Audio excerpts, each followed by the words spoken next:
Close your eyes for a moment and imagine a young woman standing at the doorway of a small hospital in 1940. The sun is rising behind her. The world outside looks quiet, peaceful, but deep down, she knows that peace is fading, and the world is about to change forever. Her name was Evelyn Carter. She wasn't a soldier. She didn't carry a weapon. She didn't march into battle. But during World War II, she would save more lives than she ever believed possible.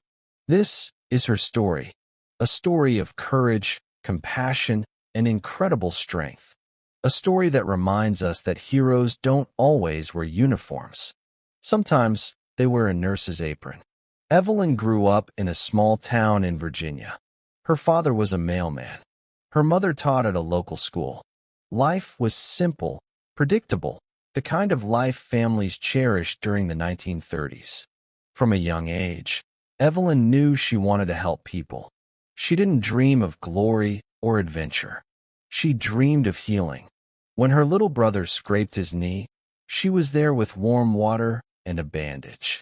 When her grandfather fell ill, she stayed by his side, reading to him, holding his hand. Her family used to say, "Evelyn doesn't just fix wounds, she fixes hearts." By age 18, she left home to study nursing. She wasn't the top student. She wasn't the fastest or the strongest. But she had something rare, a calmness, a compassion, a steady presence that made people feel safe. Nobody knew then that these qualities would one day save hundreds of lives.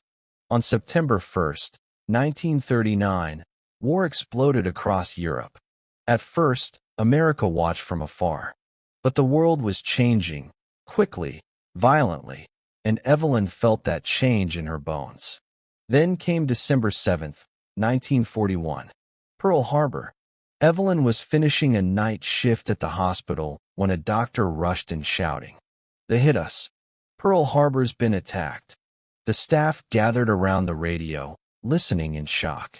The United States was now at war. Days later, Evelyn made the decision that would alter her life forever. She volunteered for the Army Nurse Corps. She wasn't forced. She wasn't pressured. She simply said, "If there are people out there who need help, then I'm going." Her parents cried when she told them, but they understood. This was who she was. Most people imagine soldiers training in mud, crawling under barbed wire. But nurse training was its own battlefield. Evelyn learned to stop severe bleeding, stabilize broken limbs, treat burns and infections, perform emergency surgery support, comfort soldiers in shock, stay calm under pressure most people could never imagine. The instructors used to say, "Doctors save lives, but nurses keep people alive long enough for doctors to help." Evelyn wasn't the strongest. She wasn't the fastest. But she was patient, careful, determined. And she learned something else. War wasn't just about injuries. It was about fear, loneliness, pain you can't see. Nurses had to treat both the body and the spirit. In 1943, Evelyn boarded a transport ship heading to Europe. The ocean crossing was long and frightening.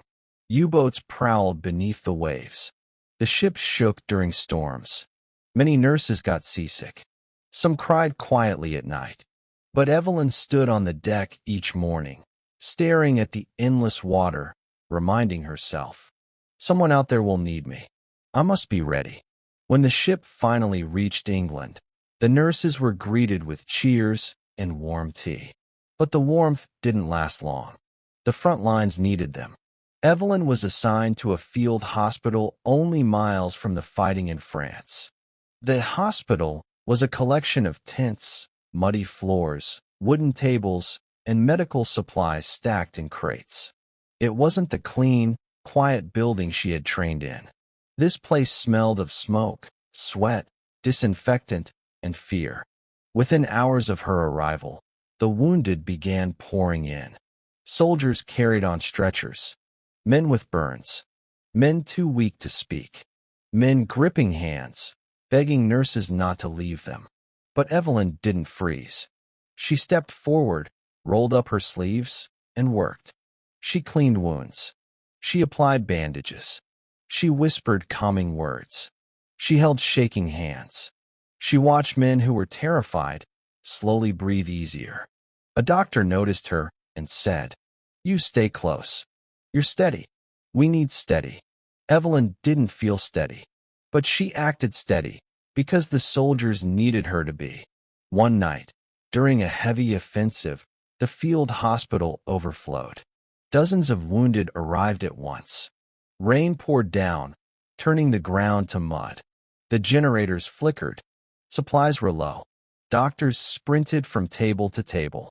Nurses shouted for more bandages, more morphine, more hands. And in the middle of this chaos, Evelyn noticed a young soldier, no older than 19, lying quietly on a cot. No one had reached him yet. His eyes were half open. He was trembling. He whispered, "Am I going to make it?" For a moment, Evelyn felt fear rise in her chest. But she pushed it down. She took his hand and said, "You're not leaving me tonight. Not on my watch." For the next hour, she cared for him with a focus she didn't know she had. Stopping the bleeding, stabilizing his breathing, keeping him awake with gentle conversation, encouraging him to hold on just a little longer. By morning, he was still alive. A doctor approached her and said, "Carter, you saved him. Without you, he wouldn't have seen sunrise." Evelyn didn't smile. She just nodded, exhausted, knowing that sunrise also meant more wounded would come. During the push toward Germany, Evelyn's unit moved closer to the front lines. Too close. One afternoon, enemy aircraft appeared overhead. Alarms rang. Everyone dove for cover as explosions shook the tents. When the dust settled, Evelyn looked around and realized the medical supply tent had taken a direct hit. Bandages, medicine, tools gone. But dozens of wounded soldiers still needed urgent care. Without supplies, many wouldn't survive the night. So Evelyn made a decision that shocked even the doctors. "I'll go to the destroyed supply tent. Maybe something survived." A lieutenant grabbed her arm. "It's not safe. There might be another attack." Evelyn pulled her arm free. "They need us. I'm going." She sprinted across the open field, smoke rising around her, debris falling from the sky. Her boots slipped in the mud. Her heart pounded, but she kept going.